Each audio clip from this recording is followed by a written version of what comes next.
If your job at a healthcare facility includes disinfecting against viruses, you know prevention is the best medicine, and maintaining healthy spaces starts with a healthy cleaning routine. Grainger's world-class supply chain helps ensure you have the quality products you need when you need them, from disinfectants and cleaning supplies to personal protective equipment, so you can help deliver a clean bill of health. Call 1-800-GRAINGER, click Grainger.com, or just stop by. Grainger, for the ones who get it done. Hello listeners, and welcome to this week's episode of The Cult Vault. I am your speaker Casey, and I have the first instalment of a much requested movement, the Children of God. Anyone who knows anything about this group will know that this episode comes with some serious trigger warnings of child sex abuse, suicidal ideation, spiritual abuse, and much more. So please listen with discretion to the wonderfully insightful Daniella.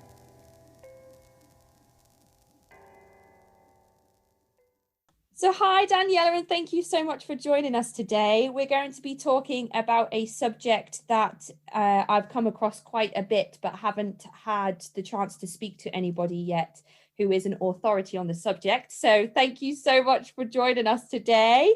Would you like to start by introducing yourself? Sure. Thank you for having me. My name is Daniella Mestyanek Young, and I am, well, quite complicated, but I am a third generation survivor of the religious sex cult, the Children of God. And I am a U.S. Army veteran. I was an Army captain, an intelligence officer, and one of the first women to do deliberate ground combat, which really was infiltrating into a whole other kind of group within a group. And now I am an author. I'm an author and a speaker. I have a book called Uncultured coming out next year. I'm also a graduate student at Harvard studying organizational psychology, which is really just, why do groups exist and why do humans do the things they do within groups? At least that's how I'm applying it. That is some introduction. That there is so much to unpack in what you've just said, and I am really looking forward to getting into all of it. So let's start at the beginning and talk about who are the Children of God. Yeah, so the Children of God sort of started as your run-of-the-mill, new religious movement is what the scholars will call it. And in the late 60s and early 70s, as people may or may not know, there was a lot of that going on. There was a lot of sort of disillusionment of that generation with what their parents, who'd grown up through the 30s, 40s, 50s, right? And sort of survived all of that, had built in the world around them. And so we saw, for many reasons, a lot of them social justice reasons, right? We saw like the hippies and Summer of Love and all that. And so in 1969, a man who was he was this 50-year-old sort of failed preacher, son of a big woman evangelical pastor, revivalist pastor, and he'd tried to start his own churches a few times and to not much success. And then he sort of found his little niche on Huntington Beach, California, passing out peanut butter sandwiches to hippies and getting them to come in for these Bible meetings with his 4 teenage children who were all very, young and cool.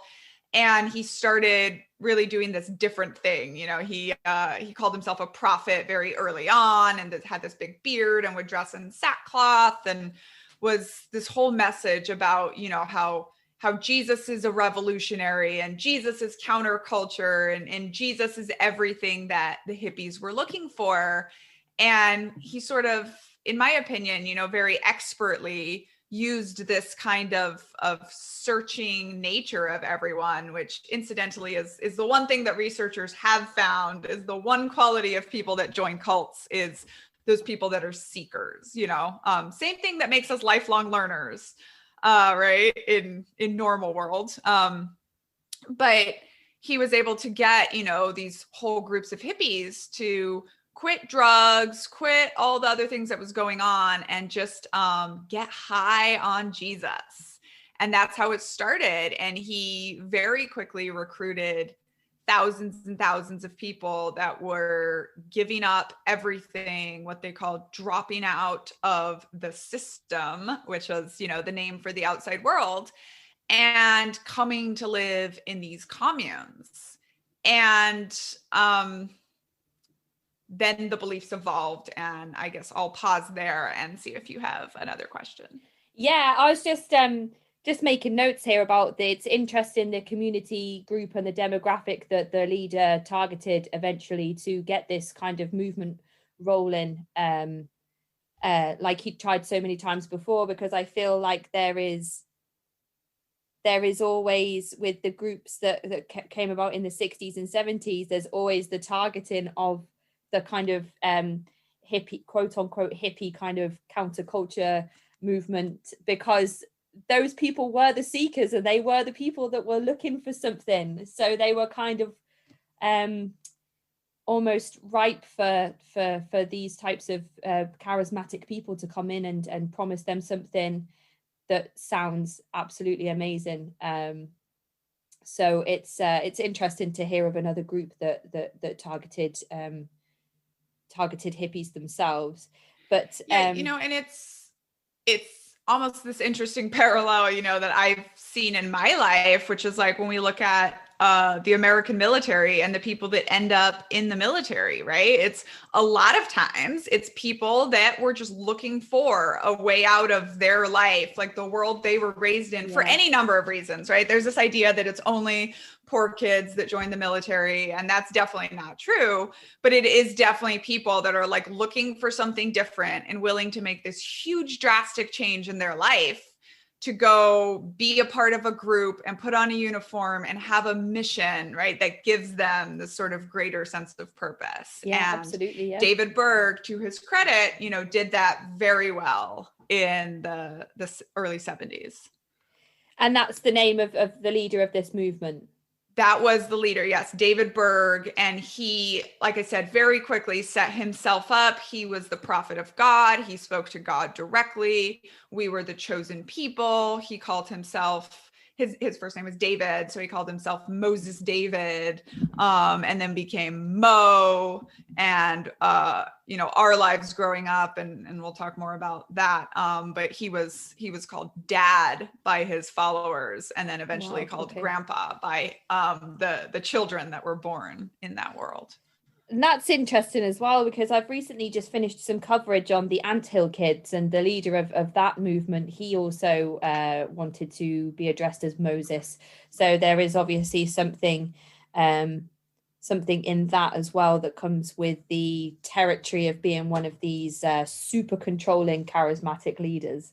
Absolutely. You have to set yourself up as a prophet. And, if you want sort of the unquestioning obedience that cults rely on, and you have to, the easiest way to do that is to align yourself with some sort of already existing scripture, right? Mm-hmm, and you see this done a lot, and you see this in cult think, whether it's in an actual cult or not, but it's very easy to use a story people already know, a verse people already know, and just tweak it just slightly, or just corrupt it just a little bit so that people won't notice.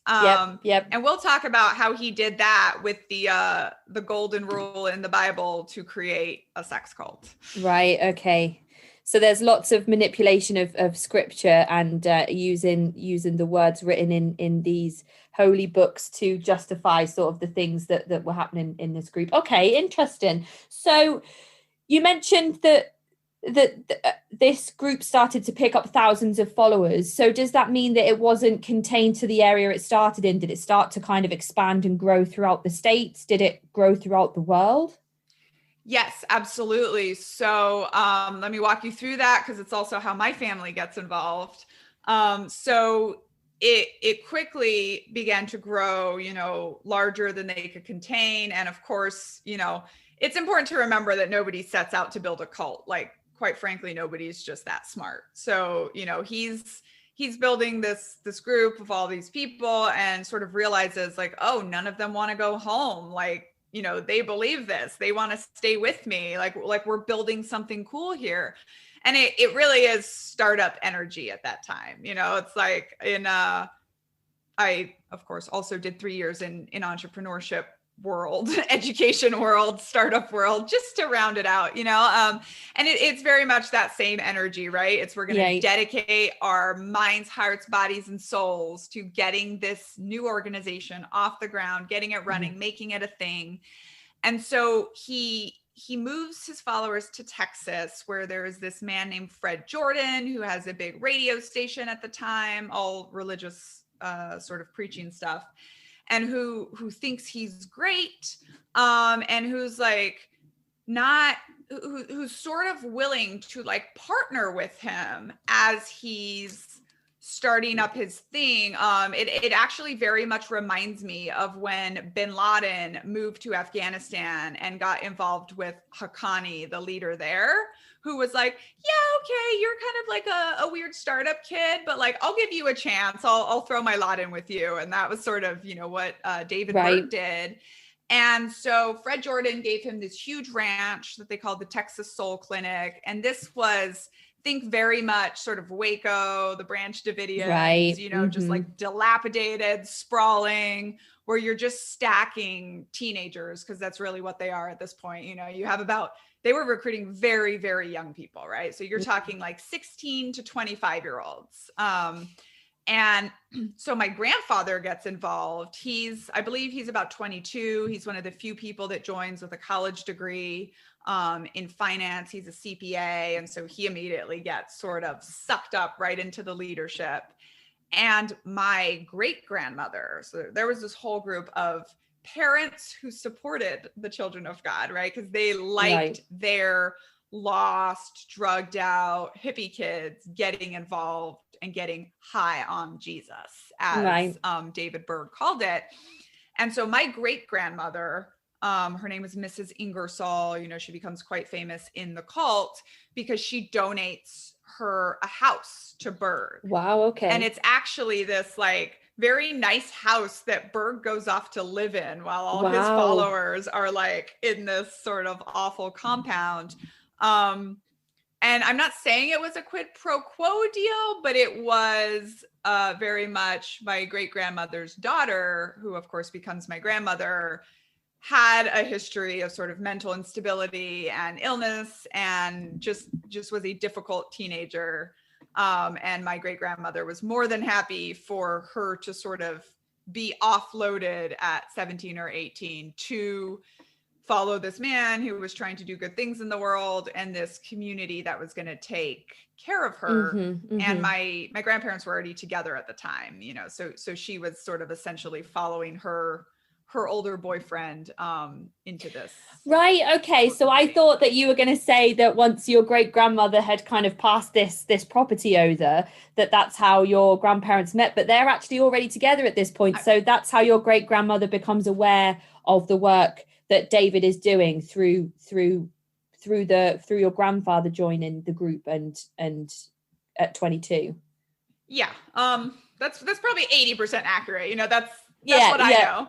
Okay, that's how fantastic. I understand it, I would say. And I can't believe she just gave over her house. I suppose at that time, though, having the responsibility of caring for a child with additional needs must have been extremely difficult in those times, because a lot of the conditions weren't even recognized, or if people had, you know, no idea what level of support needed to be in place, or medication or intervention and all that type of stuff to kind of help families to work out methods of how to support people with additional needs. Yes, exactly. And you know, if you think about it, what the teenagers in the 70s were going through, like a lot of that is not that much different than some of the millennials or Gen Z is going through now.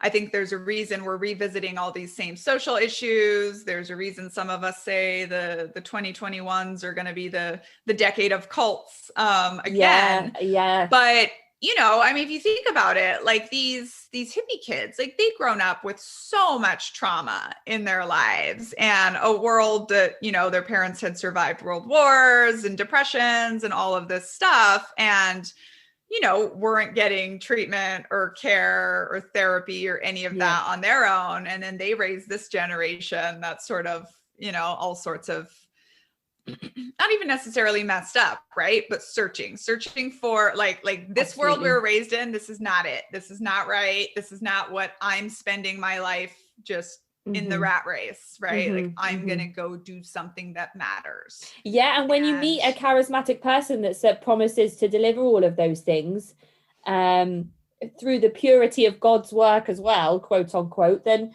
obviously that's going to sound appealing to a certain group of people who are looking and searching for all of those things. So it becomes very easy to see how these groups manage to almost rewire the brains of their followers during this period in time. And it is scary when you say that we are on the brink of a second surge of kind of cults and coercive groups, because every time I do research, all I keep hearing is that the world is rife for new religious movements to come through and take over the space that the groups did in the 70s and 80s. And obviously now we have the internet culture to go along with that as well, which is terrifying. And if I think about it, it gives me sort of existential terror. So I try not to too much. Yeah. I mean, so, and I guess to put it in a little more context, right? If you think about it on a large scale, right? Anytime there's big societal change, you're going to have these people sort of creating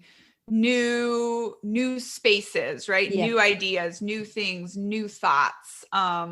I think a lot of what my book is creating new thoughts and new theories about group behavior. And and that in and of itself is not bad, right? Creating new organizations, creating new things. It's when you add isolation, right? So you take a bunch of seekers and then you add isolation of thought to that. That's when it starts to become harmful. And I truly believe that's in any group, right? So I see it, I've seen it in the military, I've seen it other places, but that's what's happening now with silo culture in the US. And President Obama warned about this in his last address in office to the nation after, of course, the huge surprise upset of the Donald Trump election win. And let's face it, like that man was the perfect cult leader from day one, textbook. I've been yelling about it from when I knew he was going to win the election to now.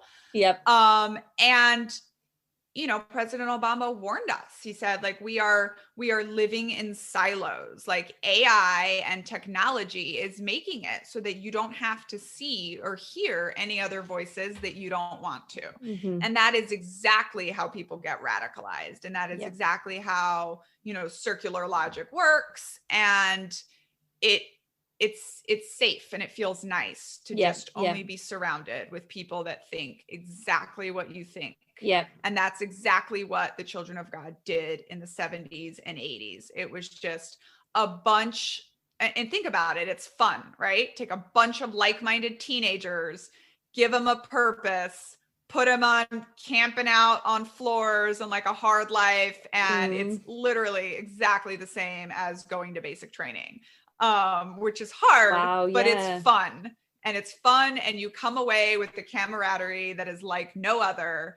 And that was when he started getting weird, right? Or he was always weird, right? So David Berg was always a extremely problematic, dysfunctional, pedophile, incest guy and alcoholic, right? He just managed to hide all of that. And it's a very interesting thing, I think, how people get pulled into cults and really just how cognitive dissonance works. Right. And I'll give this parallel by talking about basic training, which in the Army, which I think a lot of people can just relate to a little bit better. So if you think about it, like when people have an idea, you're like, oh yeah, I believe that idea, right? And then you're introduced to evidence that doesn't make sense, most people will be like, okay, yeah, I'll change my idea, right?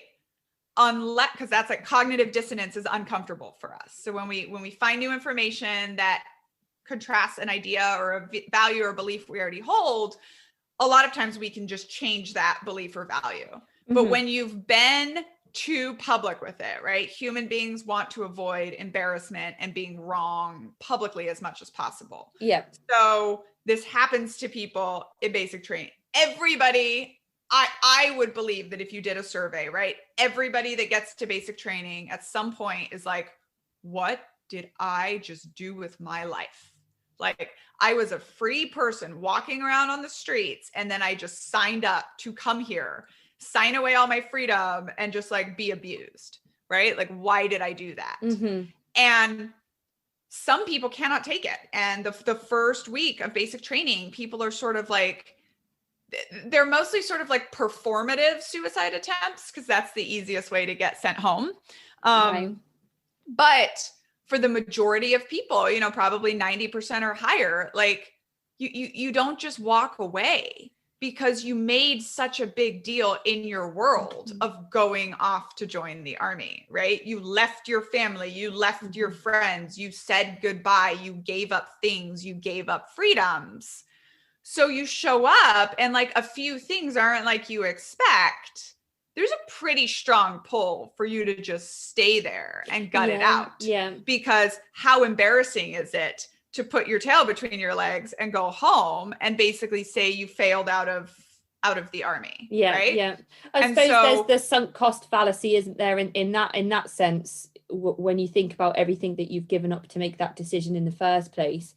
And America's very different with its culture around the armed forces as well. You know, you watched, over here, you would watch TV, you would watch films.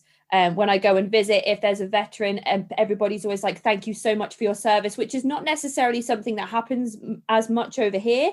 So that pressure as well for the respect that you get from your countrymen in America, it's almost like you have that pressure from strangers and people you've never met before to kind of stick with that journey as well, and not be, you know, not have to say, well, actually I went to basic training and I never completed it. Yeah, exactly. And so, you know, and let's not even get started, because we don't have time for that, on the problems of America and the deification of the military, right? I call it the cult of the veteran. It is extremely problematic. Hey, that has a good ring to it. And I think that there could be some publishing potential in that title as well. Yeah. At least an article or two for sure. But there's this analogy and sort of this scene that I'll tell you about that starts off my book, and then how it sort of relates back to the children of God, which is when you get to basic training, you know, basically the first thing that happens, you've been sleep deprived for 48 to 72 hours, which was similar to what the children of God would do with their religious revivals. Like, you're hungry, like basically all your physical needs just haven't been met for some days. And then you get off this bus and everyone is shouting at you, and you have this 50-pound duffel bag with all of your gear, and you have to just hold it above your head for about 2 to 3 hours, right? And it's literally a physically impossible event. Nobody can do it. It's so ridiculous. You're just dropping your bag, you're getting yelled at, you're picking it back up, you're sweating, you're crying. I mean, it's just ridiculous. And my opinion, knowing that basic training was designed by organizational psychologists to break you down and then build you back up as a team, is that that's exactly what this is designed for. It's such a ridiculous event. If you think about it, like, Casey, would you ever go outside and just hold 50 pounds above your head for 3 hours? No. You would never do that. It's a completely ridiculous thing for a human being to do. So why don't you just drop the bag and walk away? Mm-hmm. Right. And then it's because of that group mentality is already at work on you. And I suspect, and one day I will do research to this effect, but that the second you don't drop that bag and walk away, you have now bought into the group. Right. And now there's a psychological principle that is proven that applies, that human beings will do anything to be part of a group, accepted part of a group that they volunteered to join. Mm-hmm. Right. And Mm-hmm. so this is exactly what you have happening in the children of God in the 70s, is that all of these people have done exactly that, right? They've left their friends and families. I mean, it was complete, total cutoff. Like, if they are still in the system, we do not talk to them. God said, no man having put his hand to the plow and looking back is fit for the kingdom of God, right? So all they're doing at this point is living in barracks. There's no sex, there's no drugs, there's no drinking. They're just all day long memorizing the Bible, the scripture. Like, you're not allowed to have an idle mind. Another big tool of programming. And another thing they also do in the military, like, there's no downtime. Like, you are always in a pair. You always have a buddy. So you can't question, you can't doubt. If you think of kind of like The Handmaid's Tale, where they always have to be paired up and go somewhere on their own. I don't know that I was ever alone till I left the cult. Wow. And you always have content going on in your brain, and you're getting sucked into this. And then and you're getting, sort of to your point, that high status, high profile thing, right? You forsook all, they call it, to go become a missionary, right? And people get value. That's what they call themselves. They call themselves missionaries. People get value out of that. So in the 70s, really, Berg starts to realize, I think, that he like that people are drinking his Kool-Aid. Right. Of course, he's also drinking his Kool-Aid. And this is very important to know about cult leaders, is that they believe it too. Yeah. Nobody is that good of a diabolical manipulator, right? Like, they believe it too. Mm-hmm. And so he starts with a lot of the sexual chicanery that has been going on in his own family, right? He's already been abusing his own daughters. He's already been forcing his sons to let him have sex with their wives. Right. And he starts to roll that out to the public. So the first thing he does is he banishes his wife that's his age, right? His 50-year-old wife, as she's not right with God. She's gone. She's the old church. God has told me to bring in the new church, and brings in his 20-year-old secretary, who becomes Mama Maria, and who is currently still the leader of this cult, who took over after his death. But she becomes a big part of it. And then when he sees his followers are fine with that, he starts to up the ante, and he starts to essentially pimp her out to other men to attract more converts. And I think this is done very cleverly. And if you look at entrepreneurship, when you start a new business, you have to differentiate yourself. You have to give yourself what they call the unique value proposition. And Berg realizes that sex is his thing. Right. And so he literally does this just out loud in public. He calls himself the sexy prophet. And please, if you're listening to this, go Google a picture of David Berg. No, that honestly, that just made my stomach turn when you said that. The farthest thing from sexy you can possibly imagine. But he takes the story of Adam and Eve, and you remember how we were talking about, you take a well-known thing that people aren't going to question, and he says, the original sin wasn't sex, right? The way churches have tried to say it was, which I don't even know if that's true. But he says the original sin was, questioning God, disobeying God, right? So he's inculcating these very important things to his followers. One is, don't ever question any God. And I've set myself up as God, as your prophet. I'm the mouthpiece of God. So don't ever question me. And also, sex is good, right? And he very quickly gets into interpreting the verse, right, that's referred to as the golden rule, which is, love God and love others as yourself. And some other verses in the Bible that say everything done in love is cool, essentially. St. Paul saying all things are lawful, but all things are not expedient, which he eventually uses to justify pedophilia. But right now we're still going in religious prostitution is what it becomes, right? And so he embraces that. He calls the women hookers for Christ. He has drawings done, and it's all based on this verse in the Bible that says, I will make you fishers of men. to the fishermen that Jesus recruits to be his disciples. And he has these posters done of these naked women with like fish hooks coming through their chests, but looking all very sexy. And basically throughout the 70s, like all of the women in the Children of God are just expected to be religious prostitutes. Right. So he's also using the Adam and Eve scripture to justify women being lesser people than men, it seems, as well at this point. Absolutely.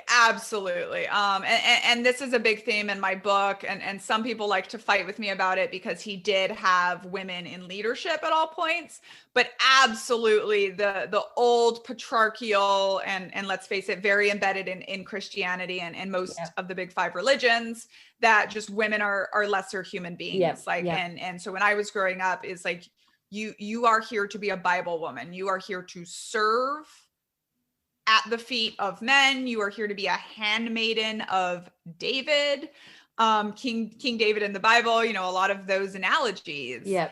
And you just were not intended to question. And so, of course, religious prostitution to get converts in, as soon as he started going with sex and started realizing that people weren't going to complain, that's when it really became a thing. And it started to be called the sex cult, which it absolutely was. And he started to almost solely focus on sex. And so now all of a sudden it became, what I think I have dubbed, I haven't heard anyone else use this term, but I call it forced polyamory. So just sort of to distinguish, like people go straight to polygamy. And while like there was some, it was forced polyamory.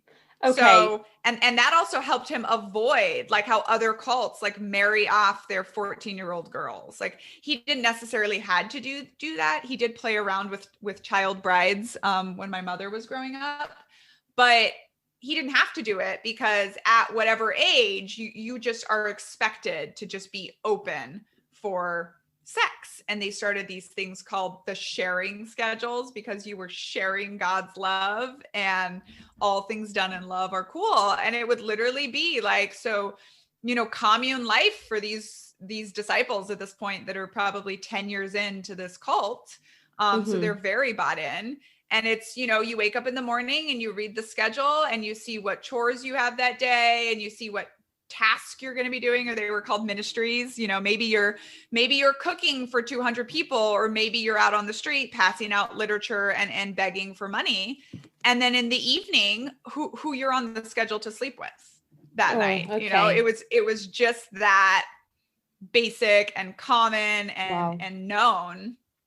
And then of course the problem comes when kids start coming in, like, not that there wasn't a problem before, because as soon as you mix like sex and power dynamics, and I firmly believe that any organization that starts telling people who they can and can't sleep with is just setting up for very cult-like problems. And if you think about it, most religions, most organizations, and most of our cultures try to dictate sexuality or even legislate sexuality, right? And I think that's always problematic, especially when you have this very disturbing power dynamic where you really can't say just because they were adults, they were all choosing it, because at this point, like, we're well past that. However, children start coming in, right? And so I mentioned that I'm a third generation, right? My grandmother and grandfather are in the cult at this point. And so my mom is born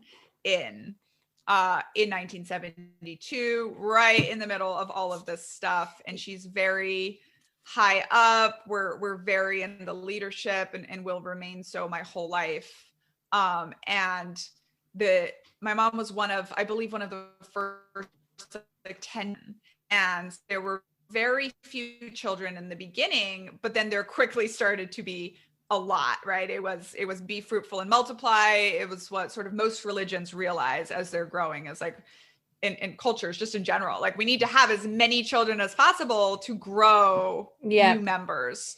And so most families end up with, like 12 children is probably the average. I mean, even when you look at families who are devout Catholics, Catholicism has a lot of of people just through the, contraception rules that they have in place around not being able to, well, just not having access or allowed to use any kind of contraception. And then the families are huge. They have 10 to 15 children. And yep, if you're I just went through trying to buy like a mother's necklace for my mom, and just like, nobody makes mother's necklace for cult survivors. I can't imagine how, oh my goodness. Yeah. And in your TEDx talk, which we'll mention at the end, you asked the question, are there any cult survivors here? And one person puts their hand up and you said, that's one of my ex brothers or sisters. One of my 24 siblings. Yeah. That's what you said. And I was like, I had to go back and re-listen. I was like, yeah. So I know, I really didn't pause for effect there the way I should have. Yeah, but, absolutely. Oh my goodness. So there's obviously, there's a lot to unpack in what you've just said. And I don't want to focus too much on the, as we spoke about before we pressed the record button, sort of the sensationalized side of the children of God, which a lot of it is obviously the abuse of children and the paedophilia and all of that nasty stuff that comes with talking about this movement, but it is still a core part of it. So it's interesting that somebody comes along, and I did a big segment on the Jehovah's Witnesses. I spoke to a lot of Jehovah's Witnesses, and a lot of the ex-members that have left are either people who identify as part of the LGBTQIA community and felt like they couldn't live authentically as a Jehovah's Witness through their kind of sexuality and who they wanted to spend their life with, but also a lot of people who identified as heterosexual, left for the same reasons. They met someone outside of the church that they felt a connection with and wanted to spend their life with or have romantic involvement with, but were not allowed because the person was not a member of the Jehovah's Witnesses. So you've got somebody here who's coming to you and saying, forget everything you know about religion. If you want to be religious and you want to have loads of sex, you can come and do that with us right here, because that's what we do. So that is like, it's putting those two juxtaposing things together and saying like, you can have everything that you want and it's not a bad thing. You don't have to feel sinful. You can have a relationship with God, with Christ, and also be involved in the bounty of all these women that I can promise you, which is so hard to wrap your head around. Yes. And if you think about it, it's genius, right? It's, you can come in and you can be as passionately religious as you want to, and still also sort of have your sexual playground. That's the idea of it, right? Of course, in reality, it's a lot more mechanical and just gross. And, it's never, it's like the same thing, like when people think when they go to like a nudist beach or something, right? That it's just like a bunch of beautiful models walking around naked. And it's like, no, it's a bunch of normal people just sort of enjoying nature. But that's what definitely the children of God became, right? It's like, you can have polyamory and not have it be gross and problematic. Yep. I believe that, but I don't think you can do it at this like organizational, like group, like dictated level, right? Timetabled and that. And then I will also say, because you mentioned the LGBTQ community. So first of all, let me just take the opportunity for the listeners to say, a Children of God survivor named Lauren Huff has just published a book called Leaving Isn't the Hardest Thing, a book of essays.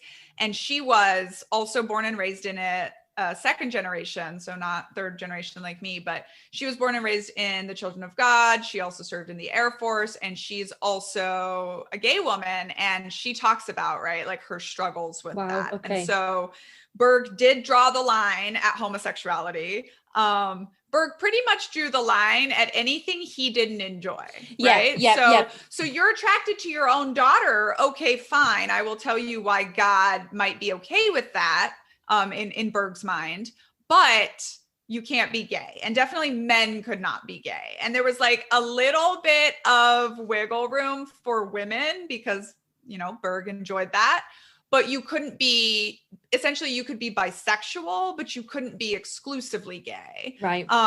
Which, by the way, is sort of a good time to talk about the KGB-esque environment that grows in the cult, because anyone that has an issue with you can just complain about you to a shepherd, they called them, right? A leader. And it sort of will become this religious witch hunt. And I can definitely also tell you a lot of parallels about that in the US Army, but maybe that's another time. But it becomes very much a thing. Like if you're a woman and you're engaging in sexual activity with another woman, that's fine. But if you're suspected of being a lesbian, that's a problem you're going to be expected to pray and get the victory over. And so, I definitely think the LGBT community was persecuted and hounded. And in intense groups, it's really hard to be different. And if you're different, you're going to have a really hard life. And I mean, there's obviously a lot to every survivor of this movement will have needed some type of assistance or some kind of self-help techniques or something process to overcome what they've been through.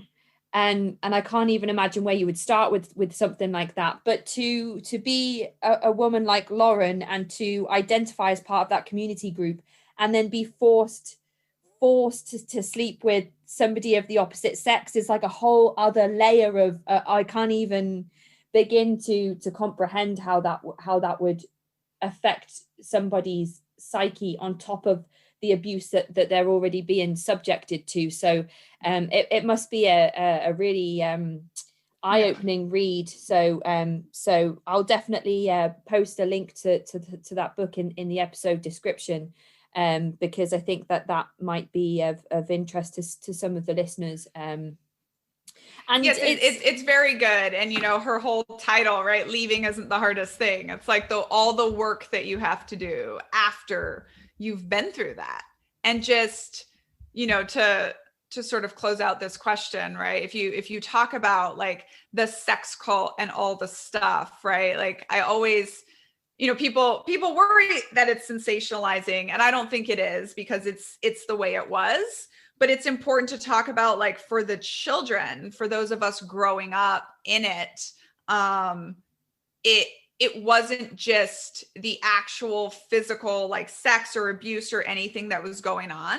Like some people, depending on where they grew up, like they maybe didn't actually get sexually abused. And if you talk to different Children of God survivors, some people like me will be like, absolutely 100% it was a sex cult. And other people will be like, no, it's just a little bit weird, but we were fine. But I think the important thing to note is that it was in everything.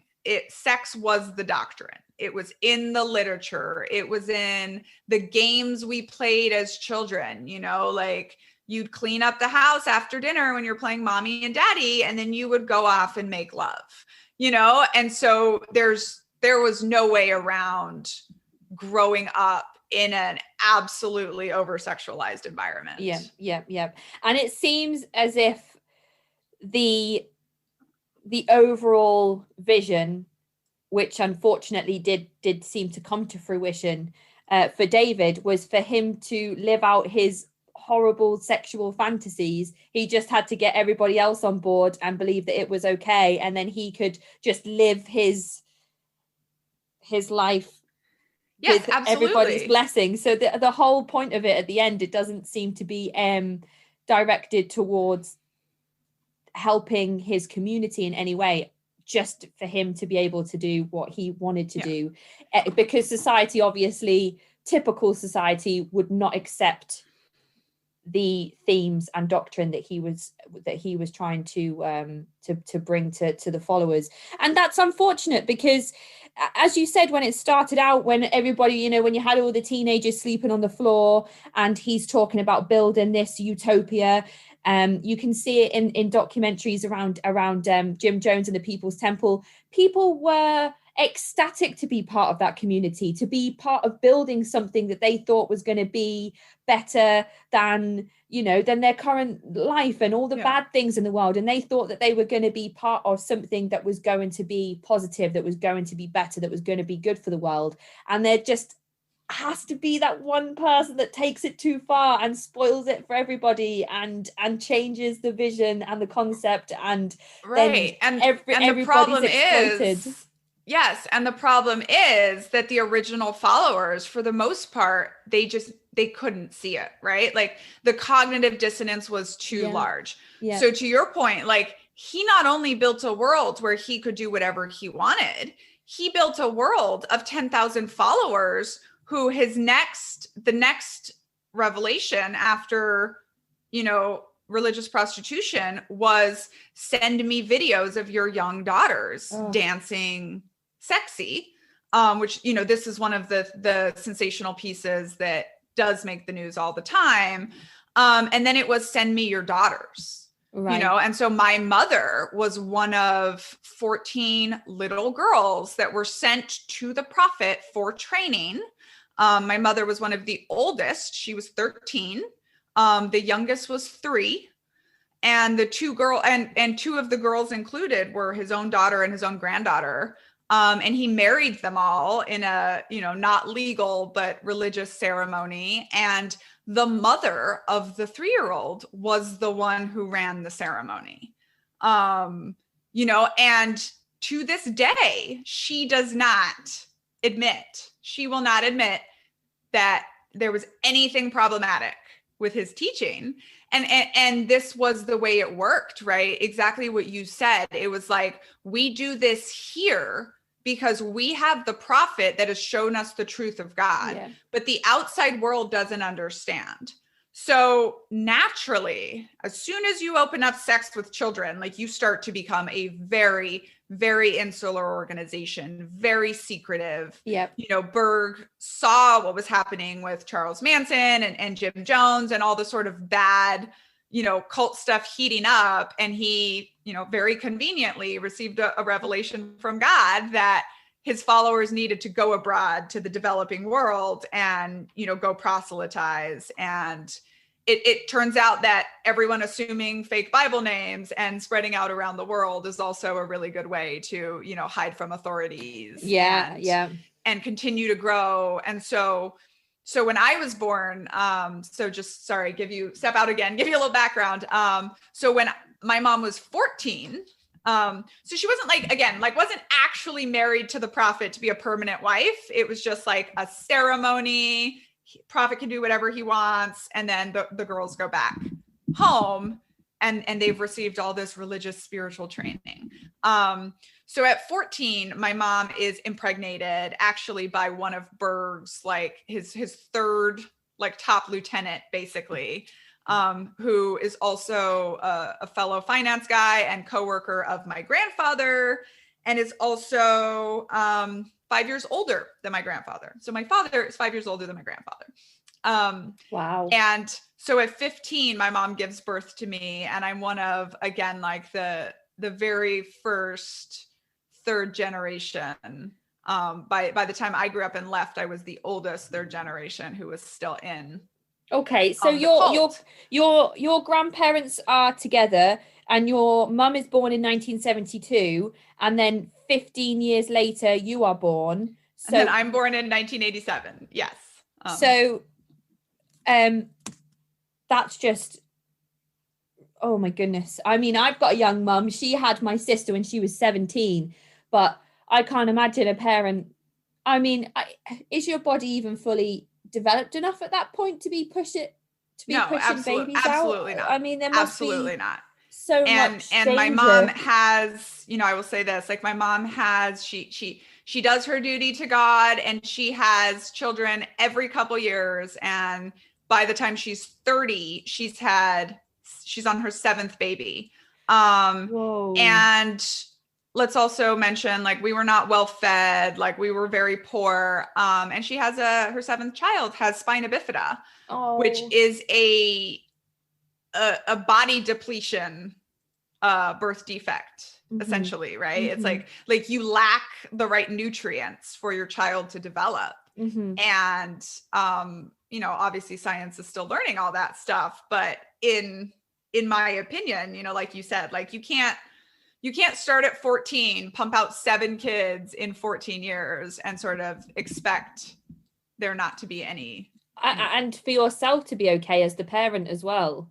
There's all sorts of stories about, you know, babies get smaller each time, and there's complications with the mother, and she's at risk of all sorts of complications through labor, because we had a lot of birth defects, and we had a lot of learning disabilities, and those children were very, very not well treated also, you know, in the cult. So, you know, I will say what happens when you're growing up in a cult is you don't get a childhood. Like you're not allowed to be a child. Like you are a perfect little soldier of God.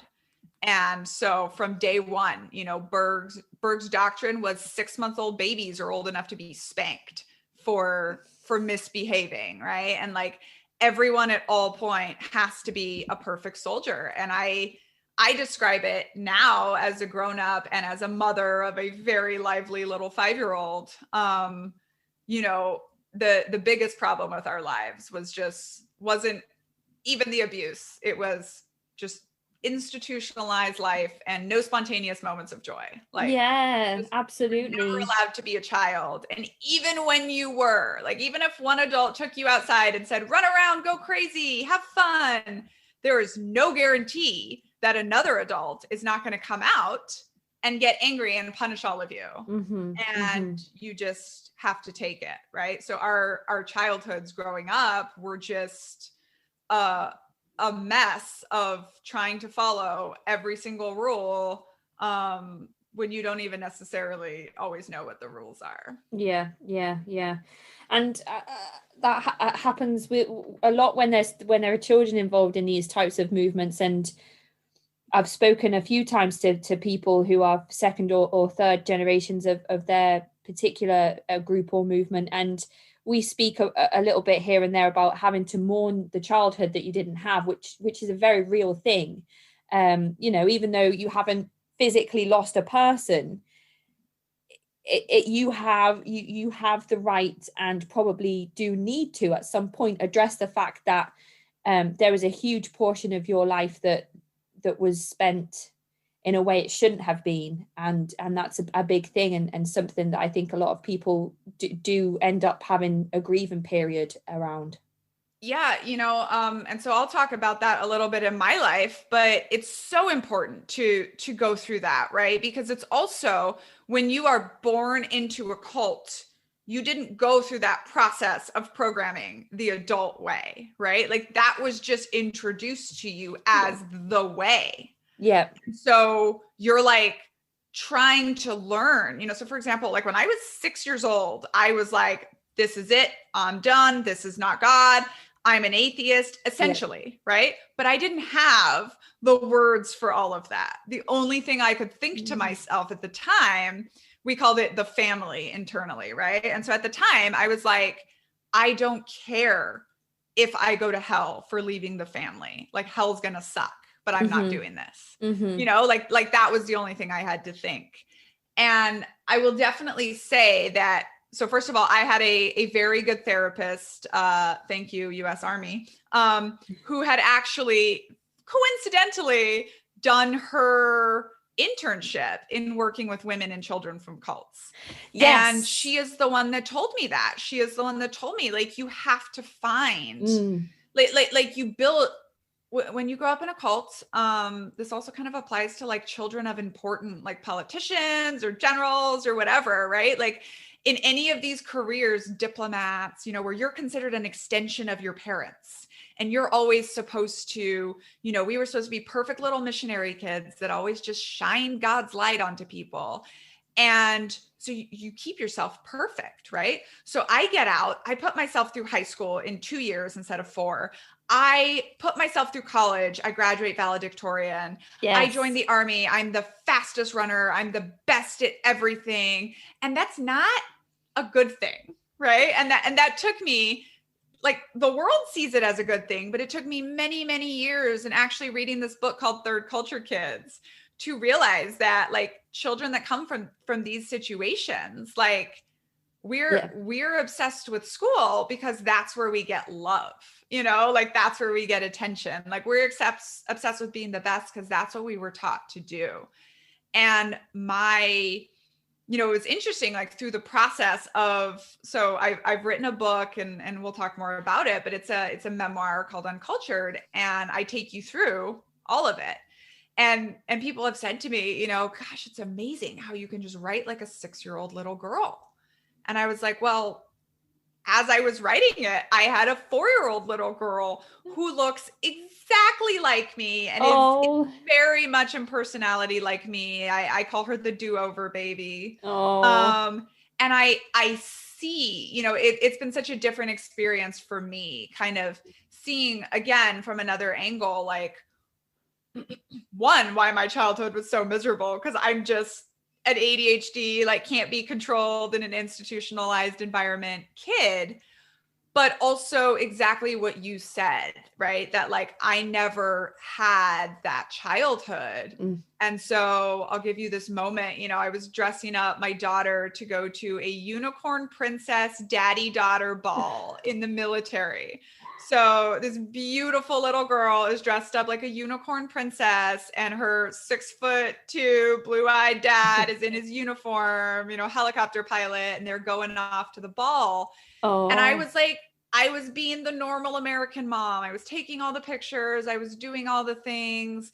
And as soon as they drove off, I kind of, like, automatically thought to myself, like, as I was, like, going back to work, I was like, oh, remember the days when life was just being 3 and going to a dance with your dad?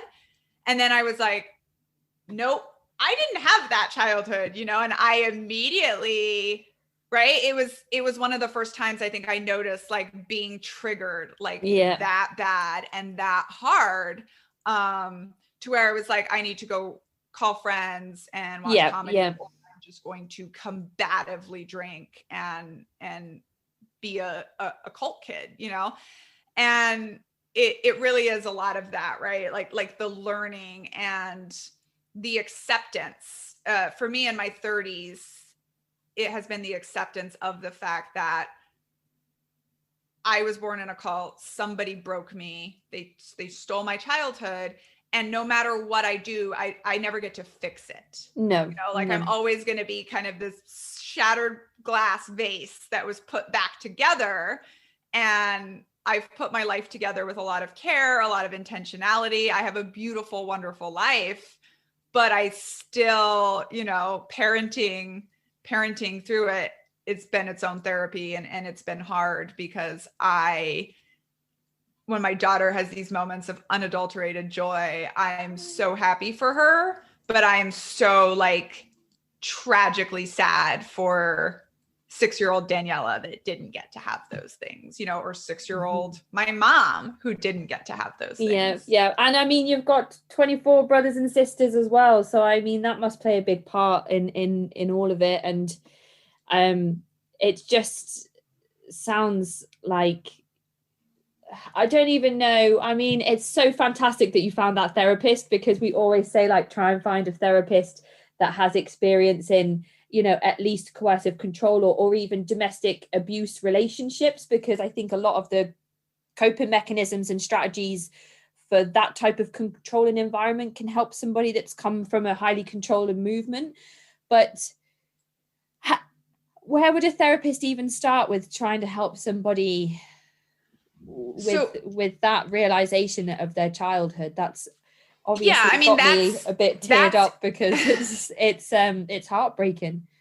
Yeah, that's such an important part, and I always say also to the survivors, and sort of, once again, this can be true for veterans. It's like, when you've had extreme sustained trauma in your life, and especially like institutionalized trauma, you have to go to a therapist that knows that. Yeah. So the last time I found a therapist, which, I've had very good experience through the VA, but when I did my intake, I said, okay, this is my background. and they're like, what therapist do you want? And I was like, I want the therapist that reads this and says, I can handle that. Yeah. Yeah. Because if you just go to a random therapist, I've had this so many times where like the therapist cries and hugs me and tells me I'm a great person. Not that that's a bad thing, right? But it's just like they have no idea how to deal Absolutely. with that Yeah. level of trauma. And that, yeah, it's totally different from, I have a friend who lives in LA who's like, you got to be really careful about your therapist when you're a Children of God survivor. A lot of them go back to California, and they're like, because you don't want the rich, the therapist who specializes in like rich white women in LA that feel too stressed out with their Hollywood lives.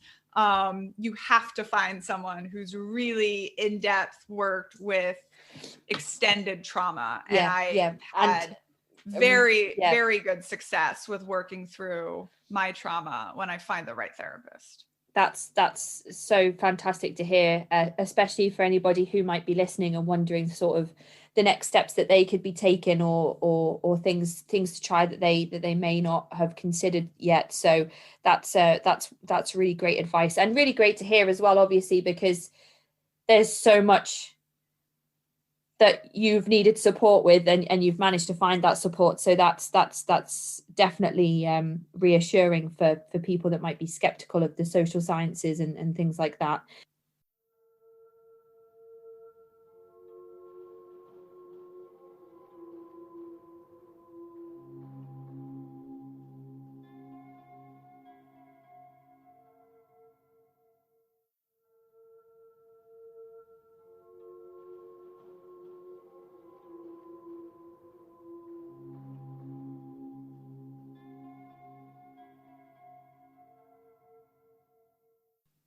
I mean, you mentioned in your correspondence to me that you were around 15 years old when you managed to move away from the group and get yourself kind of away from the Children of God. And is that typical for other people that age? Are they able to do the same? Are the third generation people that age looking to move away, or are they kind of sticking around and following in their parents' footsteps? No, it was definitely quite unique. I was definitely very young. So I will say this, right? For the second generation, first of all, they were growing up, especially the older ones like my mom, in a much more insular world. Our prophet died in 1995, and his wife took over with her whole own brand of crazy, but it got a little less sort of isolated, and we were a little more leaning in on the missionary thing, which meant we were exposed to the outside world, which again makes it easier to leave. But in some cases with the second generation, they could get out as teenagers because they had family to go back to, right? So for most of them, they had grandparents that had lost their own children to a cult and had 12 grandchildren they'd never met or hardly knew. And they were more than happy to have those children come back, right? Wow. Yeah. My family was the cult, right? Like my grandfather still runs the finances for the vestiges of whatever exists of the Children of God. And so it was very rare. Like I started making my plan to get away when I was 11, but I thought for sure I had to wait till I was 18, just because I didn't have anyone on the outside. Yeah. And when I was 15, just, went through my rebellious teenager years, had some very, very bad stuff happen to me. And I was like, that's it. I'm done. I'm out. And so I sort of like launched this rebellion, because the great thing about a cult is like, they can't have anybody there sowing doubt or acting out. And so you act out enough and you get kicked out. Incidentally, once again, this also happens in the military, right? But So I was sort of invited to leave, or excommunicated when I was 15. And fortunately, because I mentioned I have so many siblings, and a lot of them are through what I call cult math. So my mom was married at 20, was married to a man who was 40 and had 7 older daughters. And so I had a stepsister who I had literally met only 3 times, who had already left the cult, and which we called the family, right? So she'd already left the family, and she was living in Texas. And so when the leadership realized that there was no longer a place for me in that world, right? And basically what that looks like is at 15, I was forced to choose between my religion and everything I knew, and like my desire to literally go to high school. Like that was my big rebellion, was I wanted to go to high school and college. And of course we were essentially a no schooling organization because Jesus was coming back and you didn't need an education. Okay. So I launched my rebellion, wanting to go to school. And then my stepsister let me essentially come crash on her couch, and she would be my guardian while I was just thrust into a world I knew nothing about. Wow. Oh my goodness. To go to mainstream education when you have like no experience of education and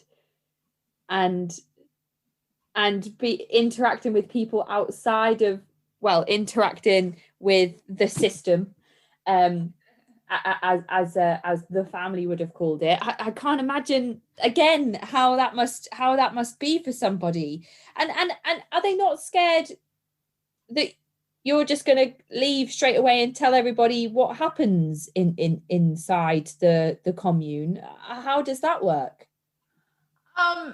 So yes and no, right? So definitely, I will say I have a whole chapter on this in my book, about when I get to high school and I show up to enroll, and they look at my passport and my social security card, which are like the only 2 pieces of information I have. I have no school records. I've never had a vaccination. And they're just like, we can't enroll you. You don't exist. And so that was just a process in and of itself. And I would say, yes, they're worried, right? So at first, when I started causing trouble, it was get her out of here. But then I think they realized like, oh no, like I was famous in my own right because, well, one, it's a small community, but we were in this commune that was in charge of making like propaganda videos, essentially. Okay.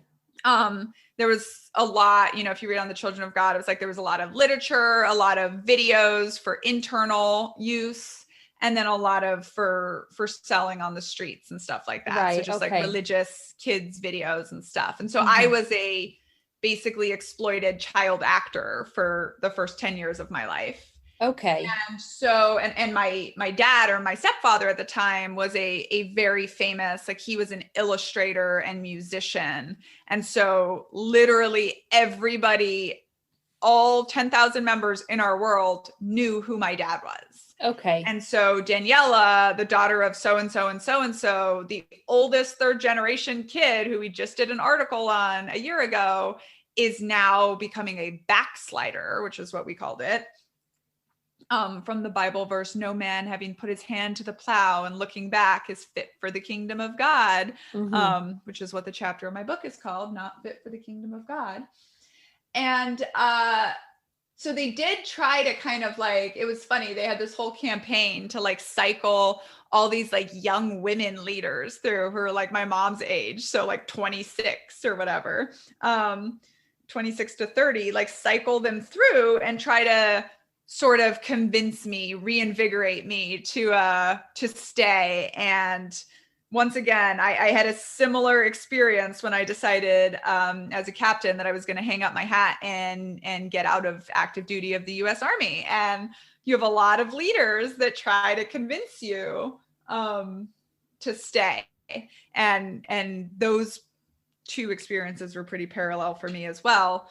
But then at the same time, I would also say, no, they aren't that scared, because first of all, it's pretty freaking hard to build a platform where people will actually listen to you. You know, I've been actively doing it now for 5 years, and it's only now that I have the book and am getting the interviews. And trust me, both cult people and military people are scared about what's going to be in the book. But they also, cult wise, like they're so insulated, and it's so easy for them to be able to just be like, well, don't read her, you know, don't read the book. Yeah. So every time somebody would leave and would go off and do like a big expose, it was just demonize them inside the cult, and nobody will read their stuff. So, you know, very significantly in 1993, this man goes on Larry King Live and is talking about the cult. And it's an episode called Preachers or Pedophiles or something. And he admits, you know, he's trying to give Larry King the depth of what is going on still at the time. And he admits to, you know, being forced to have sex with a 10-year-old girl because the leaders sort of made him do it. And at the time, you know, his name was Watchman in the cult, and he was completely demonized. He was public enemy number one. Everything he said was a lie. And a few years later, he took his own life. So that was proof. And of course, it wasn't a lie. What he said was true. And my mom was the girl that he was talking about. Okay. And so my mom, you know, in the cult was like 20 or 23 at this time, and she's watching it and she knows it's true. Yeah. But she's also being told by her leadership that it's all a lie. And that's wow, the level of cognitive dissonance and control that they do have over. And yeah, that's like extreme gaslighting as well. Like, absolutely. You know that this physical encounter has happened, but it didn't actually, because this man's a liar. That's another thing hard to wrap your head around, that concept as well. So I don't understand how there were never, I mean, or maybe there were, and that's the next question to ask is whether there were. And I know a lot of these compounds have now moved overseas where laws are different, and you know, people that leave a group in another country and kind of move back to the States or may not be whistleblowing in the same way that this man did on the Larry King show. But were there never any raids or any law enforcement investigations that came about from people leaving and saying this is what's happening inside these compounds? So there definitely were. So there were people that tried to get their children back after they left, because the cult definitely had a policy of like, if you decide to backslide, that's fine, but you have to leave your children here, especially if only one member was leaving. And so some people basically did it. They were like, I have to get out for my survival. And then when they were out, they were like, oh, I need my children. And so they came back and they tried to get custody. And that's usually what led to the legal battles. Right. And so there were raids in London, and there was a big court case called, you can find it, it's called the Decision of Justice Ward, where I mean, in the end, the Children of God won all the court cases, and they proved that they were not proved in heavy quotations, of course, that they were not a dangerous environment for children. And this is where, you know, religious freedom starts to get really sticky. And this is why ultimately this is why Scientology called themselves a religion, right? Because you are so protected, especially in the United States, by the concept of religious freedom. But it's also important to note, and I do a lot of explaining of this in my book, that like we were raised to believe that the outside world was evil, that cops were horrible, that everyone was out to get us, and that no matter how hard our life might be inside the family, life in the system was so much worse. Right. And we had these doctrines called deceivers yet true. And these kids comics called Heaven's Girl and Victory in Babylon. Literally after this one big raid in Argentina, they drew up a comic book, which my dad was one of the illustrators, that was literally a script for children to memorize, essentially, about how to talk to authorities and how to lie to authorities about your life. And this is always the case for children, or nearly always the case for children that grow up in abusive environments. The outside is still scarier. Mm-hmm. You still love your parents no matter how difficult your life is. And so being taken away from them is still the hardest thing. And even when it comes to my decision to leave, like I said, like I wanted to leave since the age of 6, or I started making my plan at 11, but I couldn't tell my parents that. Like I couldn't break their hearts that way. Because, at the time, like, you don't know you're in a cult and you're rejecting is the right thing to do. Like, you are just like, I just don't want this lifestyle anymore, but I don't want to break my parents' hearts. No, and there's obviously been no opportunity at this point for you to interact with people on the outside, and also to do your own research on what is typical and what is not typical of somebody's childhood and safe environments. And obviously you knew at the age of 6 that something was wrong and that you weren't going to stay there and you were going to leave at some point. But, until you have the opportunity to get some distance from a group and do your own independent research and learn and interact with people who have had different upbringings and different belief systems and different ideologies. Like you can't put all these things together until you have all of the pieces of the puzzle. Yes. And which you didn't have at the age of 6, or probably even at the age of 15 when your sister took you in. Yeah, absolutely not. And I have this moment in my book where I'm in high school. It's like my first day of high school. And I've been telling myself for, a few weeks trying to fit into America that like, oh, I grew up in Brazil, like I'm from Brazil, I'm from Mexico, like I'm from a different country. Like I just need to figure this out. And I just realized I was hearing these 2 teenagers have just basically like a debate, like a disagreement. And I was like, I don't know how to think like that. Wow. Oh, and it hit me that this exact thought. I said, oh, I'm not from a different country. I'm from a different planet. And that is so much different. And yeah, absolutely. To your point, I think very importantly, most cult survivors that I know who were born and raised in it, like they are not public with the fact that they grew up. And I know some people who's like married partners don't even know about their background. Wow. And I did this. I mean, I'm a sharer, so my friends always sort of knew, but I wasn't really public about it until well into my Army career, a good 12 years probably after I left the cult.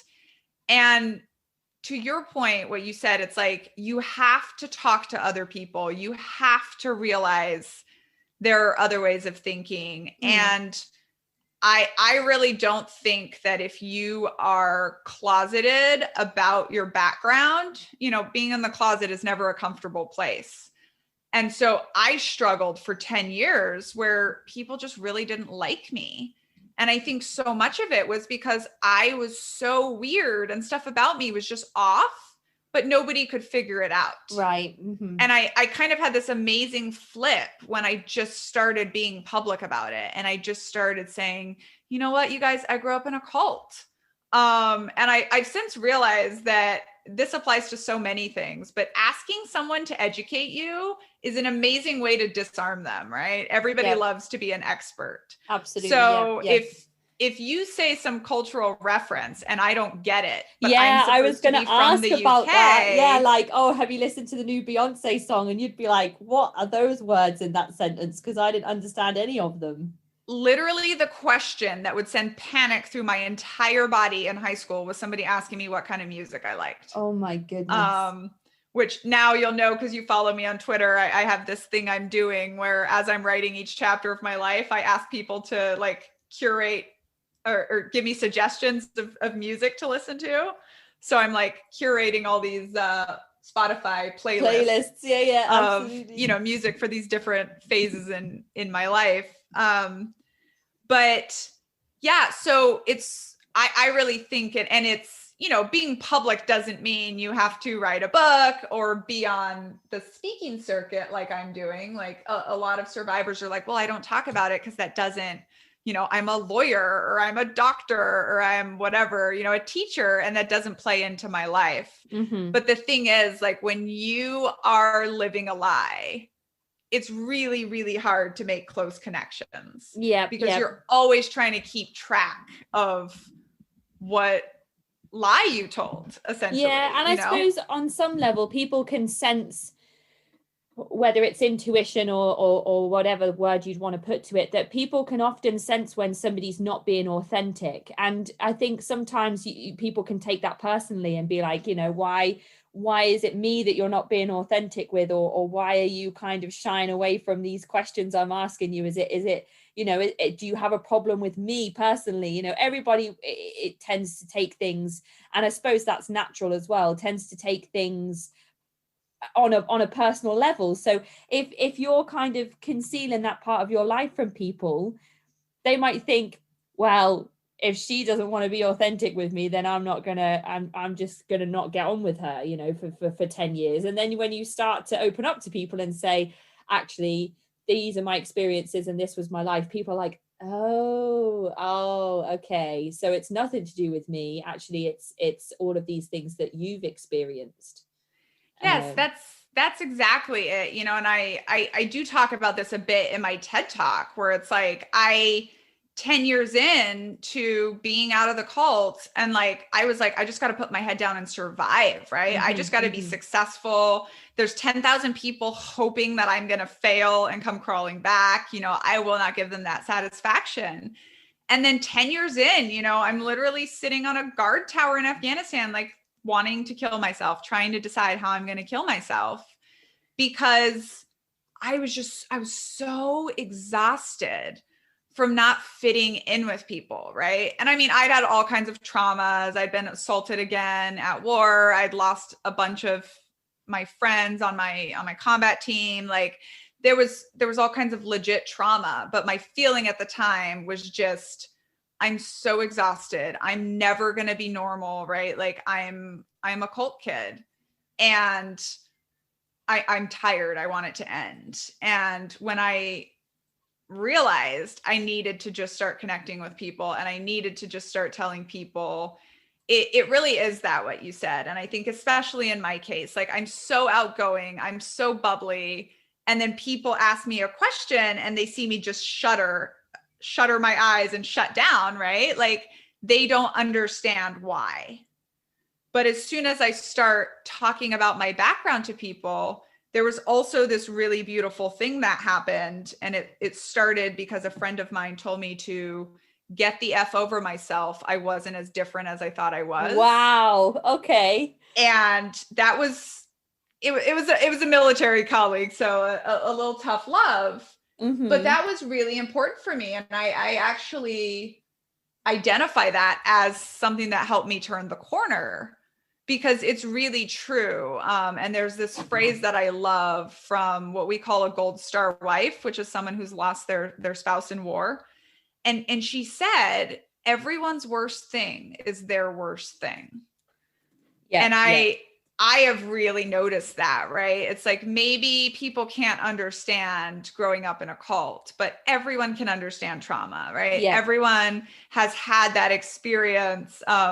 I describe it as, you know, Casey, maybe you can't imagine growing up in a cult, but you can probably imagine being a 6-year-old girl and wishing you had secret fake parents that were going to show up one day and take you away to a different life. And that's why Disney is $1 billion industry, right? Yeah.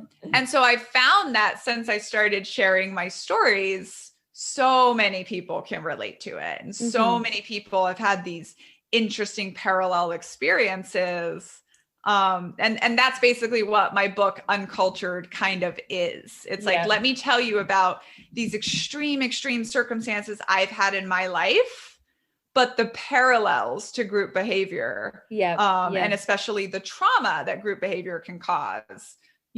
Everyone has experienced that in some way in their life. And it definitely has been brought to my attention, the parallels that you've been drawing here. And it has crossed my mind to speak about the military in the past, especially because when it comes to things like hazing rituals, I've thought about talking about sororities and fraternities and boarding schools as well, like private schools. But I think I'm probably going to have to go out now and find a group of people who are ex-military from around the world and speak to them about their experiences and see if the methods of control are similar for them as well in the way that you've explained it, because there seems to be a whole demographic of people here that would fit the profile of the podcast that might want to get their stories out. And you mentioned before as well that not everybody's going to be wanting to discuss that part of their life with people, and not everybody's going to be a talker or a sharer, or maybe it just doesn't play a part in their life's narrative now. But thank goodness there are people like you that are coming forward to speak about it, because those people that don't can still identify with people who have had similar experiences and can still build a community of support and still find a network, or just know that there are other people out there that have had these experiences, because there is a handful of people such as yourself who will come forward and speak on these types of platforms and put a pen to paper and write these experiences down, so that others know that that they aren't the only people that might be thinking or feeling the same way that you have thought and felt. And I just think that's so commendable. So it's so important. And I think the analogy of sort of like being closeted with your sexuality is very helpful here, because if you think about, people that are LGBTQ plus, like not all of them are super public or super obvious, right? So I'm not saying that that's what people have to be. Like, you never have to share anything you don't want to share, like with the public or with anyone. But from an internal perspective, right? If you still haven't even been honest with yourself about who you are, or your like close people in your life. Like I had an entire marriage where I didn't really talk about my past, and he didn't really want to hear about it. And that of course did not go very well for many reasons. No, I mean, we get one life, I'm assuming anyway, from my perspective and my beliefs and my values. You're on this planet one time. Imagine spending that lifetime not being authentic and carrying a part of yourself around that you're not, that maybe you're not even being truthful to yourself. I can't imagine how exhausting that must be, and also just how much better it would feel to just be like, do you know what, this is me, all of me, and I'm kind of not ashamed or worried about any of it. That to have that moment must feel great, whether it's around sexuality or saying to people, I grew up in a cult, or whatever your personal situation may be. There's been a lot of women that I've worked with that a community group in the past that have gone through therapy for abortion. That's obviously a huge taboo subject that women don't openly discuss and talk about, but it has such huge effects on women's mental health. And because it's not something they can discuss openly, it often ends up kind of eating them from the inside out until they end up with severe mental health problems. So even things like that, to just say like, I'm an abuse survivor, or I don't know, to carry something around and not talk about it, I want to marry somebody from, this who is the same sex as me. But I'm not going to do that. I'm going to marry someone of the opposite sex because that's what my church expects of me. I don't know. It's just, it must just be so tiring to live that kind of life. Well, and it's even, when you look at like women in the military, right? It's, in the US, we are at the unfortunate state of events where, being sexually assaulted in uniform is literally almost a hazard of duty. Mm-hmm. We're at 1 in 4, 1 in 3, 1 in 4, and we suspect Wow. it's 1 in 2 at least, right? Yeah. There must be so many people that don't even come forward through either fear or Yeah, and it's or always, denial even.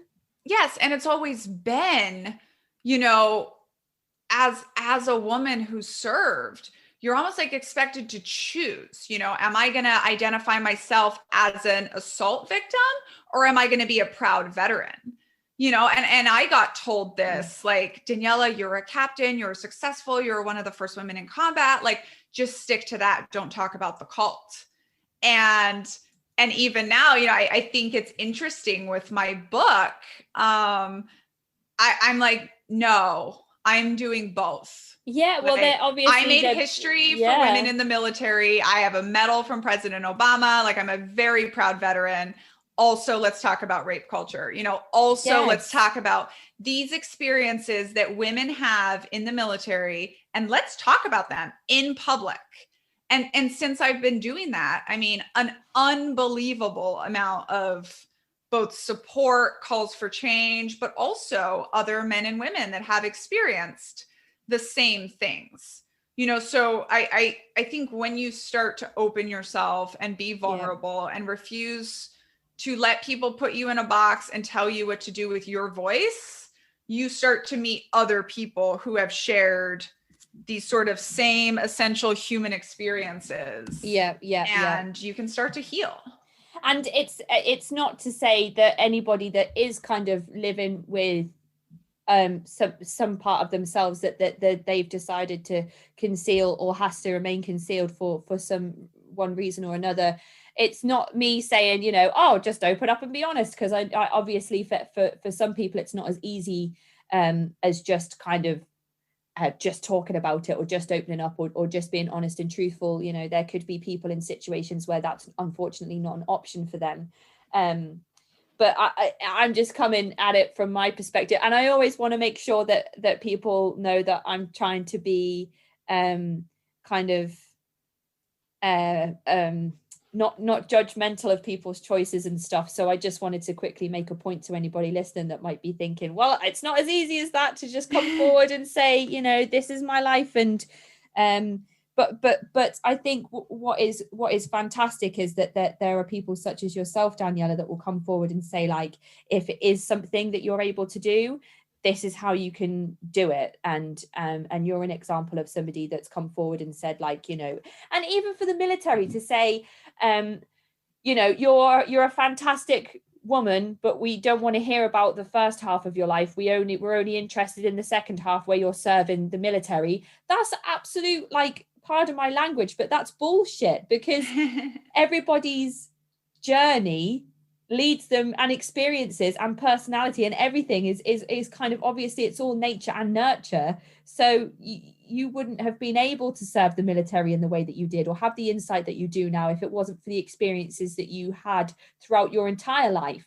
So how can they just say, like, the first half of your life is not something people want to hear about? Yeah, it's probably, as you said before, what made you so successful and come first in everything, or successful in the military's eyes, and in the education system's eyes, to come first in everything and strive to be the at the top.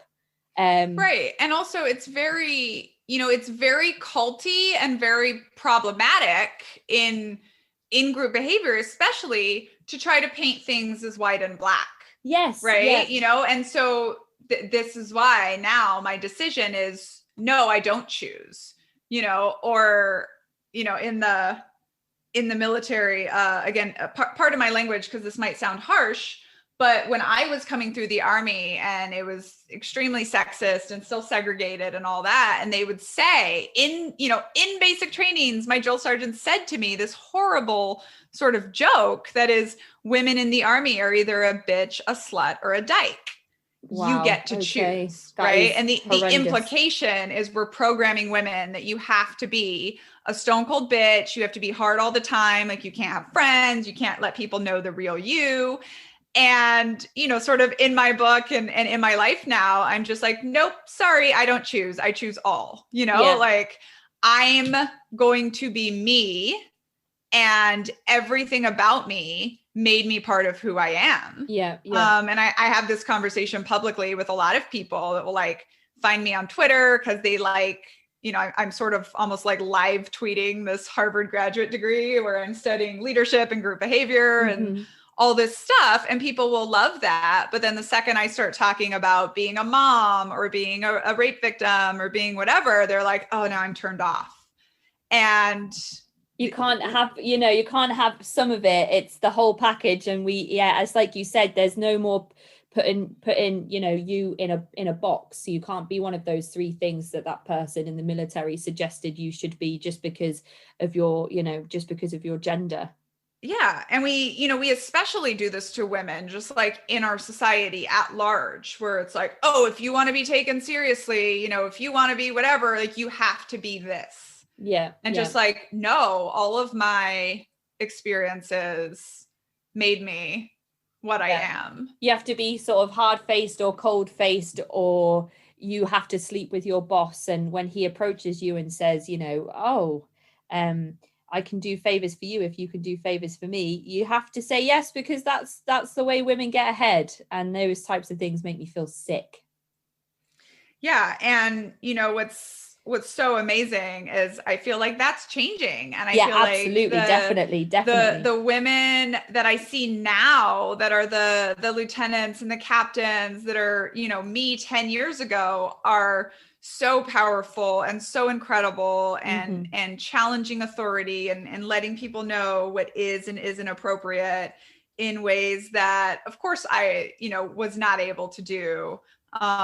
Especially when you're the first ones through the barriers, like you have to be perfect.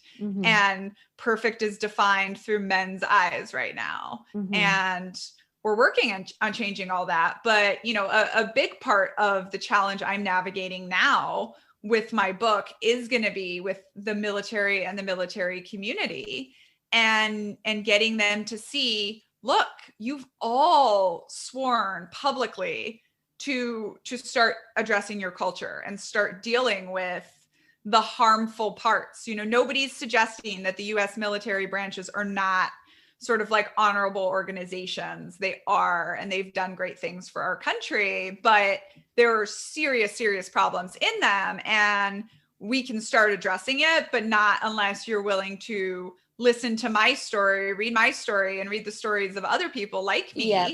And start to really, really ask, when one of our first women that we're so proud of is being sent out on combat patrols, and we're warning her to watch her back against the 25 men she's being sent out with, like, that's a culture problem. Yeah, absolutely. That's not a individual bad apples. It's not like, oh, Daniella's just so unlucky. It's like, that's a culture problem. And we need to start addressing that so that we can keep these amazing women, because the military can't keep women. It's, most of us get out as captains. It's very, very rare that women are staying past about 10 years, because it's just too much. It's just too hard. And none of it's physical, by the way. It's all the environment and the way that women are treated. Well, I suppose things like the Me Too movement have definitely helped with moving those messages along and making it more normalized to come forward and speak about those types of experiences that shouldn't have to happen or shouldn't be happening in the first place. And it's like you said, I think, again, there's another parallel there with the military in terms of things like religion and Christianity. Things, I talk a lot about different denominations and sects of Christianity. And a lot of the people I interview will be talking about them in a negative light. And that's not to say that Christianity overall is evil, who I don't know if we can say whether it truly is or not, but there are certainly some parts of Christianity that are exploiting, abusing, isolating, and using coercive control methods on its members. you know, and parts of scripture and doctrine, and manipulating those words to justify what they're doing within those groups. And it's you know, it's not to say that the military overall is an evil entity, but from what you've said, there are certainly parts of it that use those same methods of control. And you know, those things have to change across religion, military, and group think overall, from what you've said about your, you know, your entrepreneurship and training in that part of your life. Well, yes, exactly. And, you know, here's the thing, right? Like, human beings are hardwired to get into groups.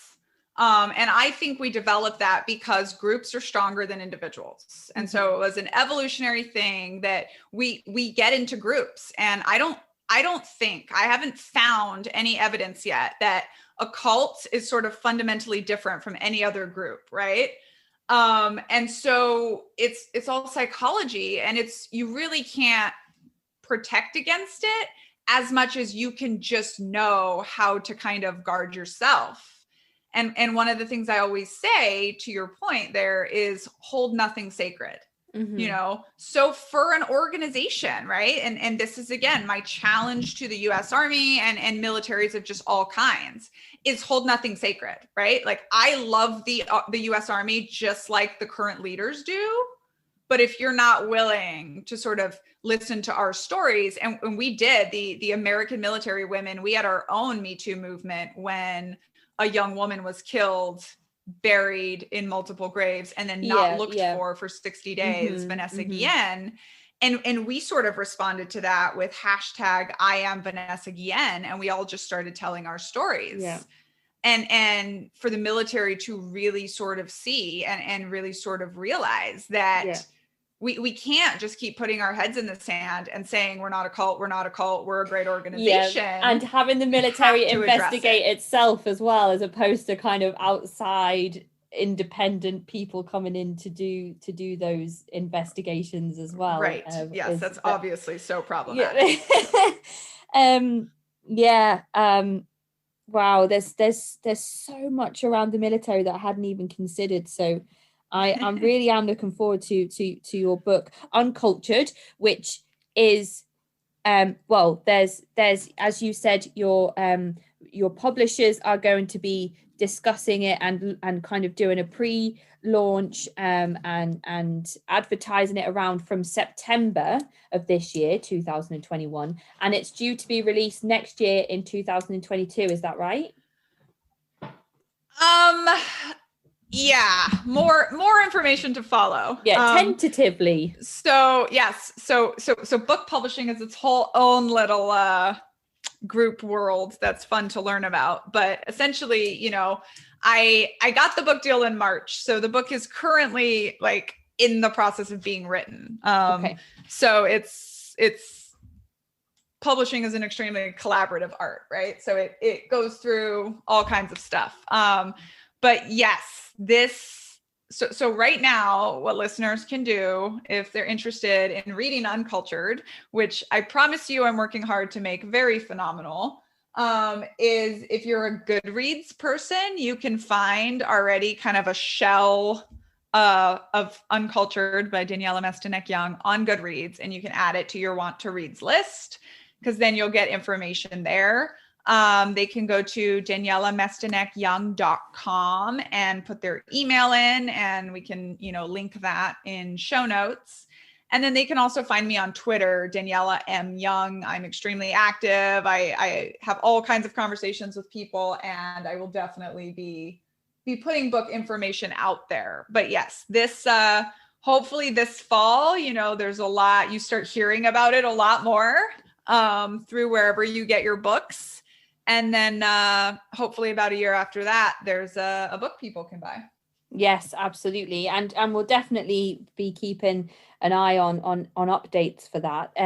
Your emails to me, they come with all of those links that you've just mentioned. So I'll take all of those from our email thread and put those in the episode description for anybody who might be looking to follow the news of the book, or find your TEDx talk Lost in Transition, which I recommend everybody go and watch on YouTube, because it's so insightful and moving, and I I watched it and was just like, whoa, because I didn't know what to expect. And it was sort of my first introduction to you and your life and your story. And it's amazing. And what you speak about with transitions in terms of groups and cults is so spot on as well from everybody that I've spoken to. So yeah, definitely I'll put the link to that in the group, in the episode description, as well as the calendar link that people can use to sign up for updates on your memoir on culture that hopefully we'll be able to get our hands on in a year or so. So my last question to you, Daniella, before we finish today, is to just ask you what advice you would give to people who maybe looking to leave their high control group or have left recently and are looking for what to do next, and what advice you might give to those people if they were to ask for it. Yeah, so my biggest tip, and I can't remember if I mentioned this earlier, but this is for everyone, whether you think you're in a cult or not, right? Is to start hold nothing sacred, right? Like there is no idea, there is no dogma, there is no religion that cannot stand being questioned and beat up a little. And if it can't, then you should know that that's a problem, right? And that's especially true after you've just left the cult or the organization or the high control group or whatever it is, because there is no way humanly possible that you know all of the factors at play in your own mind or your own socialization. And I've determined that it takes like about a decade, right, to process everything. So, you know, my tips are hold nothing sacred and do the work. Whatever that looks like for you, right? But you need to read a lot of books. You need to talk to a variety of people. It doesn't necessarily have to be about your high control group experience, but you have to surround yourself with different people from different walks of life that challenge you and challenge your ideas. And that's really the only way that any of us are going to survive the increasing polarization and isolation of our world now. You know, hopefully we get a handle on technology and what it's doing to us. But right now, I mean, you can curate any feed of anything you're on to be an echo chamber. And so we're all, you know, the last chapter of my book is called The Cults Among Us, right? Like we're all in an idea cult of some kind, and or at least the potential to be an idea cult. And so unless you know that, and unless you can see the parallels, which is really what I hope my book will do, is show you the parallels between my extreme life and your normal life, and see where groupthink is at work in your mind, and then start to challenge it and just hold nothing sacred, read broadly, and do the work. Amazing. I think that's great advice. And we touched on therapy earlier and the types of therapy that people might want to look for and approach. I just quickly wanted to ask you to speak about resources that might be accessible for second, third, fourth generation members of groups that were born into their movement, because I know a lot of the resources that I mentioned will be for people that perhaps joined their groups later on in life. And as a third generation member yourself, I just wondered if there was anything that you could direct people towards if they were born into their movement. Yes. Okay. So for everyone who's listening, there's an organization called the International Cultic Studies Association. That's very, very good. And you don't need to do anything to join. You can just get on their mailing list. And it's, you know, sort of an academic organization that does a lot of research around cults. But they have, or had prior to COVID, and I've not like attended this, but I think it's fascinating, is they do like yearly retreats for second and third generation members. And I mean, I think just knowing that second and third generation or fourth or whatever, like, have a very, very different experience. And so if you are one, you have to honor that, and you have to go do sort of the same readings, start with the ICSA. There's also George Washington University has a very interesting program on extremism. And because we're seeing sort of like this confluence or this coming together of cult think and radicalization and extremism and white supremacy and terrorism and all of these things coming together right now. So if you're someone that's interested in sort of like learning about how that works, and I think for cult survivors, it's a very important part, is like learning why it worked on you. Those are two resources.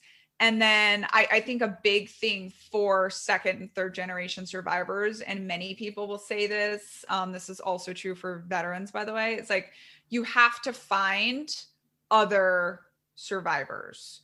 You have to find, just like you have to find connections on the outside world and people that know your truth, you also have to find your group of people that grew up the same way as you. Because once you get out of that, it starts to kind of seem like a dream, right? It's so extreme, it's so removed. And there really are, I have wonderful friends. I have a wonderful husband who's done so much work with me, but he can never really understand just the insanity of what my life was like. And so I have support groups of Children of God survivors, and we kind of, from all around the world, just keep each other going and give each other that validation of, yes, we really did experience that. It really was that crazy. And I can make the same analogy for like people that have been in a military and been to war, right? It's like, you do need people on the outside that can ground you to the real world, but you also need people who have been through the same awful things that you've been through, that can just understand you and can laugh about it and can give you their tips and can pick up the phone when you're suicidal or panicking and just not judge you. Absolutely. I think having some sort of support network, whether it's face-to-face meetings that you're able to have, or phone calls, or even a forum. I talk about Reddit all the time. There's subreddits for so many of these groups that we speak about on the show that are there waiting for people to go and access and find like-minded people to speak with about their experiences and everything.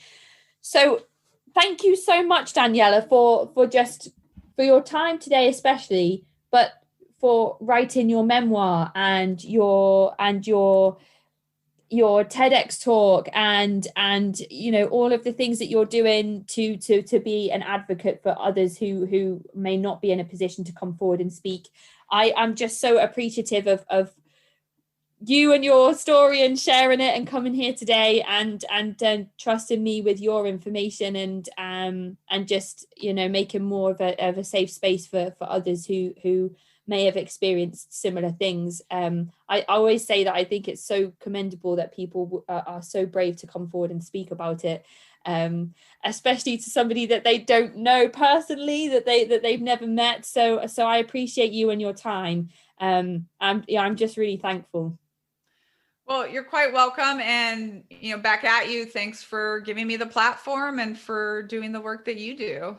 This is also important. And the more intentional we are about understanding ourselves and what's at play in our lives and our psychology, the happier we are going to be on our one go around the planet. Right? Absolutely. So. Definitely. Yeah. Well said. We will keep our ears to the ground and eyes on the screens for updates on your book, and I can't wait to share it around to my small platform when we get those updates. So thank you so much, Daniella, and I hope you enjoy the rest of your day.